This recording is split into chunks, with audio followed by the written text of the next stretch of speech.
আসসালামু আলাইকুম রহমতুল্লাহি ওবরাকাতু। আজকে এই যে দেখতেছেন আমার নানা চঙ্গা ধরে বসে আছে, আমি উপরে কাঁঠাল পারবো। কাঁঠাল একটা পাকছে, তাই কাঁঠালটা পেরে দেখবো কতটুক। এই যে পায়রা খাওয়া শুরু করে দিছি অলরেডি। হ্যাঁ, অনেক সুস্বাদু ফল। আমার মনে হয় বাংলাদেশে যদি কোনো পিওর ফল থেকে থাকে তাহলে এই কাঁঠালই আছে। যাদের বাড়িতে এরকম কাঁঠাল আছে তারাই বুঝতে পারবে পিওর ফলের স্বাদ কী।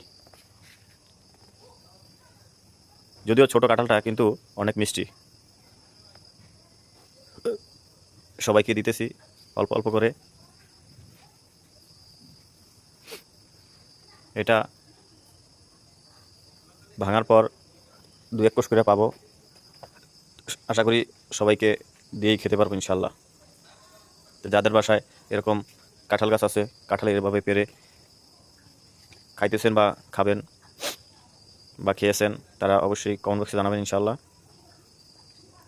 কালারটা অনেক সুন্দর আসছে কাঁঠালটার।